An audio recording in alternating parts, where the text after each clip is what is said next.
बंशीधरम त्रोतधरम नमामि मनोहरम मोहरम कृष्णम मालाधरम धर्म धुरंधरम पार्थस्य सार्थकरम च देवम। वे श्री कृष्ण जो अपने हाथ में वंशी धारण करते हैं, वंशीधर हैं, मन को हरने वाले मनोहर हैं, मोह को छीन लेते हैं, माला धारण किए हुए धर्म धुरंधर और पार्थ के सारथी बनकर जिन्होंने इस पूरे संसार को गीता जैसे महान ज्ञान को प्रदान किया, ऐसे श्री कृष्ण को हम श्रद्धा भाव से प्रणाम करते हैं। और यह गीता जिसे कहा गया है कर्तव्य दीक्षाम च समत्व भिक्षाम, कर्तव्य दीक्षाम च समत्व शिक्षाम ज्ञानस्य भिक्षाम शरणागतिम च ददाति गीता करुणाद्रभूता कृष्णेन गीता जगतो हिताय। जो कर्तव्य की दीक्षा देती है, समत्व की शिक्षा देती है और ज्ञान की भिक्षा देती है और शरणागति प्रदान करती है, ऐसी गीता जो करुण होकर भगवान श्री कृष्ण ने जगत के कल्याण के लिए प्रदान की। हमारा सबका सौभाग्य है कि हम गीता जैसे महान ज्ञान के ग्रंथ से शिक्षा ले रहे हैं। इसका आज यह समापन दिवस है और इस अवसर पर हम सभी इस बात को निश्चित रूप से जान लें कि जहाँ भगवान श्री कृष्ण को कहा गया है कृष्णम वंदे जगत गुरुम, कि कृष्ण जगत के गुरु हैं, तो उन्होंने जब ये कहा नहीं ज्ञानेन सदृशम पवित्रम इह विद्यते, कि ज्ञान से बढ़कर पवित्र करने वाली चीज कुछ भी नहीं है, तो उसके लिए उन्होंने ये भी कहा कि वो ज्ञान ज्ञान नहीं जो पुस्तकों से मिलता है, ज्ञान वह है जिसकी अनुभूति गुरु कराता है। और गुरु जब अनुभूति कराता है तो उसके लिए आवश्यक है कि गुरु की करुणा से हम परिपूर्ण हो सकें, उसकी दया के पात्र बन सकें। दया के पात्र बनने का मतलब ये होगा कि आप सीखने योग्य बन सकें, आसन पर बैठने के योग्य बन सकें, गुरु की शरण ग्रहण करने के योग्य बन सकें। और प्रभु से भी ये कृपा मांगें कि संसार की उलझनों के बीच हम स्वयं को सुलझाते हुए हर दिन आत्म उत्थान के मार्ग पर प्रगति करें, क्योंकि हमारी उलझने, हमारा शरीर जो रोगी रहता है, घर के तनाव, आर्थिक विषमताएं और सांसारिक परिस्थितियां व्यक्ति को न भक्ति से जुड़ने देती और न गुरु की सुक्ति, उनके वचनों से जुड़ने देती। व्यक्ति जो है चाहते हुए भी उलझा रह जाता है। इसलिए आध्यात्मिक राह पर चलने के लिए कहा गया है कि 3 तत्वों की आवश्यकता प्रत्येक व्यक्ति को पड़ती है, जिसको श्री कृष्ण ये कहते हैं तद्विद्धि प्रणिपातेन परिप्रश्नेन सेवया। मतलब प्रणिपात, परिप्रश्न और सेवा, ये 3 बिंदु ऐसे हैं जो व्यक्ति को आध्यात्मिक रूप से जागृत करने के लिए कार्य करते हैं। अभी यहाँ पर एक महत्वपूर्ण बात है कि पहले प्रणिपात करना आना चाहिए। प्रणिपात में दंडवत प्रणाम करने की परंपरा है। मतलब एक ऐसी स्थिति कि जब आदमी अपने अहम को गलाकर घुटनों के बल बैठकर जमीन पर माथा टेक कर गुरु के सामने अपने समर्पण को घोषित करता है या साष्टांग प्रणाम करने के लिए तत्पर होता है। वहाँ न उसको अपने वस्त्रों का ख्याल रहता, न उसको जो है अपने अहम का ख्याल रहता कि इतनी सारी भीड़ में लोग क्या कहेंगे। जिसको ये ध्यान है, कहा जाता है ना कि सबसे बड़ा रोग क्या कहेंगे लोग। हम इसी रोग के रोगी हैं सभी लोग। लोग क्या कहेंगे, बुद्धि खराब हो गई, कहाँ झुक रहा है। मैं बता सकता हूं इसको कहाँ झुकना चाहिए, यहाँ के बजाय उधर चले। हर कोई बरगलाने को तैयार है, लेकिन जिसने झुकना सीख लिया जिसने समर्पण करना सीख लिया, जिसने गुरु को गुरु की तरह से देखा। अन्यथा इस संसार में अधिकांश रूप से ये हुआ है कि गुरु सामने बैठे रहे और व्यक्ति पहचान नहीं पाया। ये अद्भुत चीज रही है कि व्यास ऋषि के समय में उनको नहीं पहचान पाए लोग, कृष्ण के समय में उनको नहीं पहचान पाए लोग, और आपने बुद्ध के समय में देखा है कि बुद्ध को भी उस समय के लोग नहीं पहचान पाए। जो पहचान पाए वही लाभ ले पाए। महावीर, भगवान महावीर स्वामी को हर कोई नहीं पहचान पाया। स्वामी विवेकानंद को नहीं पहचान पाए लोग। गुरु नानक देव को एक इतनी बड़ी शक्ति इस धरती पर अवतरित हुई और इतना बड़ा ज्ञान उन्होंने साधारण शब्दों में दिया, साधारण शब्द में लोगों के हृदय में परमात्मा का नाम गुंजा दिया, लेकिन नहीं लोग पहचान पाए। एक गांव में वो गए तो वहां ढेले मिट्टी पत्थर फेंकने वाले लोग मिल गए, अपमान करने वाले लोग मिल गए, और उन्होंने उनको हाथ हिला हिला कर कहा, बसे रहो बसे रहो बसे रहो बसे रहो। एक गांव ऐसा मिला जहां पर सब लोग पहचानते थे कि हमारा भाग्य जागा है, कि हमारी इस धरती को पुण्य देने के लिए और पवित्र करने के लिए एक पवित्र आत्मा का आगमन हुआ है। तो बड़ा सत्कार किया उन्होंने। लोगों ने ये महसूस किया कि हम उस युग में हैं जिसमें ऐसे गुरु हमारे सम्मुख हैं। बड़ा सम्मान किया। और गुरु नानक देव जी ने उनको देखकर कहा, उजड़ जाओ मतलब बिखर जाओ। तो बाला मर्दाना उनके साथ चलने वाले दो शिष्य होते थे, उन्होंने कहा, बाबा जी क्या आशीर्वाद दिया आपने। एक को कहा बसे रहो, जो बसने लायक ही नहीं है।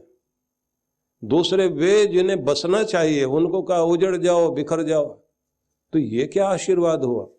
तो उन्होंने कहा, कूड़ा एक जगह ही बसा रहे, एक ही जगह टिका रहे, बहुत अच्छा है, लेकिन गुण सुगंधी एक जगह नहीं टिकनी चाहिए, अच्छाई एक जगह नहीं टिकनी चाहिए, वो बिखर जानी चाहिए, पूरी धरती पर फैल जाए, बस इसकी जरूरत है। तो पहचानने वाले क्या सब जगह मिल जाएंगे आपको। लेकिन अगर थोड़ी सी भी अनुभूति हृदय में हुई है, श्रद्धा भाव जागा है, तो प्रणाम करने के लिए सबसे पहले कसौटी रखी है कि झुकना सीख जाइए, प्रणाम करना सीख जाइए। नहीं तो हम अंधों के हाथी की तरह से व्यक्ति को देखते रहेंगे। अंधों का हाथी इसी तरह का है, किसी ने पूंछ देख कर कहा झाड़ू जैसा है, किसी ने जो है उसके टांगों को देखा, देखने से मतलब है छूकर महसूस करना। जिसने पूंछ को छू करके अनुभव किया तो कहा कि हाथी समझ में आ गया है, झाड़ू जैसा होता है। जिसने वो अनुभव किया टांगों पर हाथ लगाकर, तो दूसरे को खबर कर दी, उसने सूचना दे दी, हाथी पहचान लिया मैंने, कैसा होता है, बोले खंबे जैसा होता है। एक और था उससे भी बड़ा ज्ञानी, जिसने जो है पूरे पेट के ऊपर हाथ चला चला के बताया कि मैंने भी हाथी को समझ लिया, कैसा होता है, बोले बिल्कुल ढोल जैसा या ड्रम जैसा होता है। चौथा ज्ञानी और मिला, उसने देख करके ये बता दिया अनुभव करके। जो कान थे ना उनको छुआ और छू करके कहा कि छाछ जानते हो, जिससे अनाज साफ किया जाता है, पंखा समझ लो, जैसे पंखे से जो है हाथ का पंखा होता है ना, उससे हवा करते हैं, बस ऐसा ही है। और पंखे जैसा काम भी कर रहा था हाथी, कान हिला रहा था। पांचवा भी मिला एक, उसने जो है सूंड को छू लिया और बोले पाइप जैसा होता है। अब अगर ये सारे मिल करके भी बताने लग जाएं हाथी कैसा होता है, झाड़ू जैसा, खंबे जैसा, ढोल जैसा, पंखे जैसा, पाइप जैसा, तो ऐसे लोग मिलकर के भी जो बताएं वो भी बना दिया जाए तो भी हाथी नहीं बनने वाला। हम अपने गुरु को जिस कोण से देख रहे होते हैं, हमारी समझ के आंखें भी उसी तरह की होती हैं।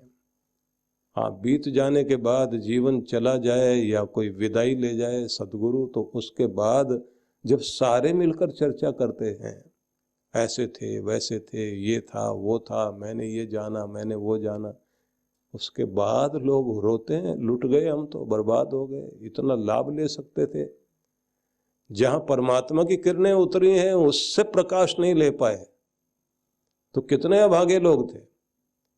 तो सबसे पहले कहा गया है कि एक दृष्टि होती है जहां आपको प्रणिपात करना आना चाहिए, दंडवत प्रणाम करना आना चाहिए, नमन करना आना चाहिए, झुकना आना चाहिए, आदर देना आना चाहिए, उन्हें अपना बनाना आना चाहिए। तो एक हो गए प्रणिपात। फिर उसके बाद में कहा परिप्रश्न, जिज्ञासा करने का भी ढंग आना चाहिए व्यक्ति को, क्योंकि जब तक आप जिज्ञासा नहीं करेंगे, ठीक ढंग से जानने की इच्छा नहीं करेंगे, जानने के लिए उत्सुक नहीं होंगे, और जान लिया जितना तो और व्यक्ति के अंदर पिपासा बढ़े, प्यास बढ़े, और पाने की चाह बढ़े, और वो आगे से आगे समाधान प्राप्त करता जाए। तो पहला तो वही हुआ, जब आप झुकते हैं वहां सबसे पहला महत्वपूर्ण होता है कि अहंकार किसी को झुकने नहीं देता, अहंकार किसी को किसी से मिलने नहीं देता, अहंकार किसी के साथ बैठने नहीं देता। इनके साथ बैठेंगे हम लोग, ये औकात रह गई हमारी, ये अहंकार है, यहां झुकेंगे हम लोग, अहंकार नहीं मिलने देगा। इनके साथ मिलेंगे क्या, इनके साथ बैठेंगे क्या, यहां झुकेंगे क्या, अहंकार नहीं आपको मिलने देगा। किसी को जाति का अहंकार है, किसी को अपने कुल का अहंकार है, किसी को अपने पद का अहंकार है, किसी को अपने धन का अहंकार है। बहुत सारे लोगों को तो मूर्खता का ही अहंकार होता है। कुछ भी अहंकार आपको झुकने ही नहीं देगा। और ये कमाल की बात है, आपको और चर्चा हम करेंगे, लेकिन आज जल्दी से हम लोग, क्योंकि थोड़ा सा समय है तो बहुत सारी बातें आपके सामने मैंने कहनी है। तो कहा गया है श्रद्धावान लभते ज्ञानम तत्पर संयते इंद्रिय। वह व्यक्ति ज्ञान प्राप्त करेगा जिस व्यक्ति के अंदर अगाध श्रद्धा होगी, और वह ज्ञान प्राप्त करेगा जिसकी इंद्रियां संयत हैं, जो अपनी इंद्रियों का गुलाम होकर के इधर उधर भटकने की स्थिति में नहीं है।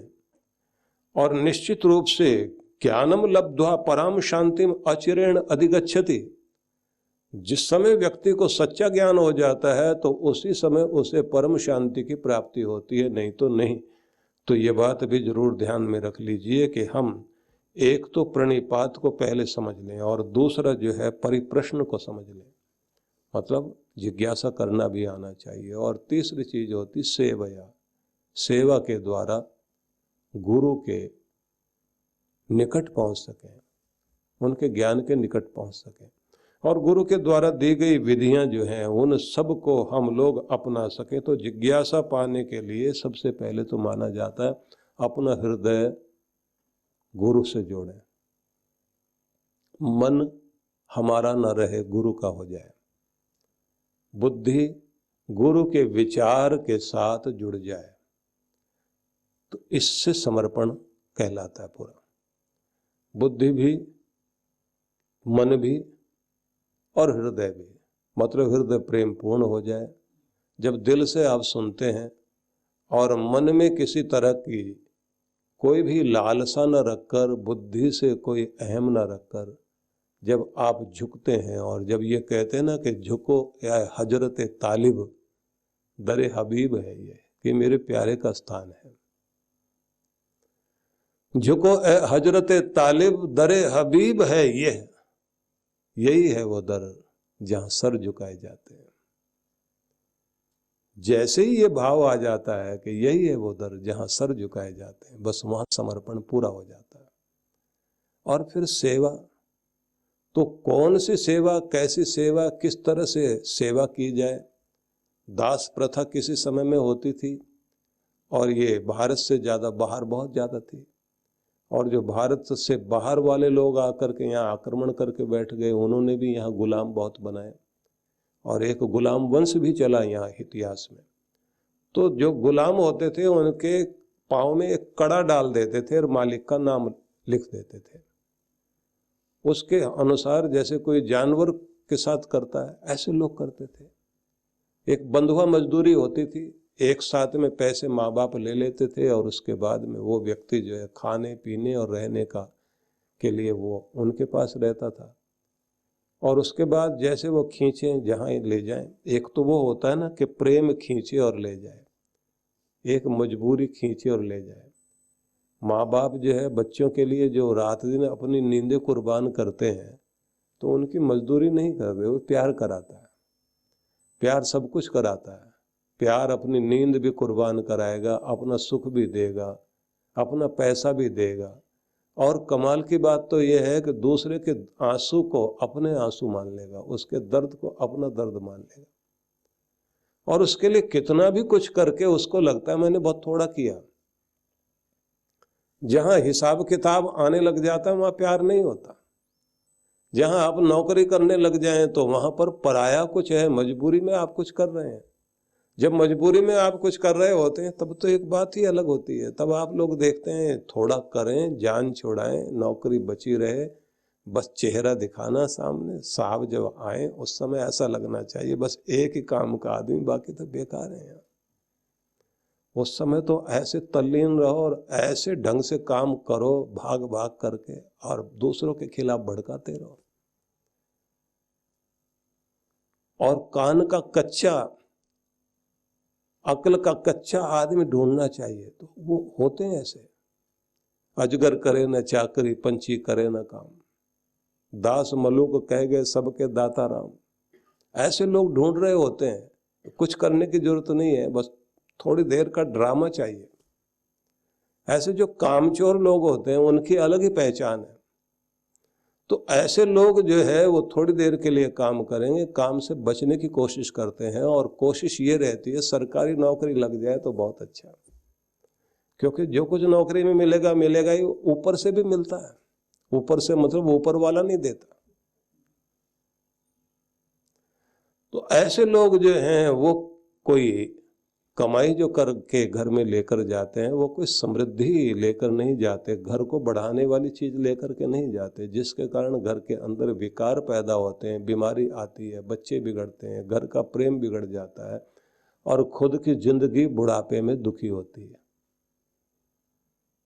और कितने तो ऐसे खुद भिखारी का जीवन जी रहे होते हैं और उनका पैसा जो है रिश्तेदारों के नाम पे रखा जाता है, कुत्ते बिल्ली के नाम पे रखा जाता है, और कब किसकी नीयत बिगड़ जाए और कौन लेके भाग जाए और उसे उल्टा फंसा दे।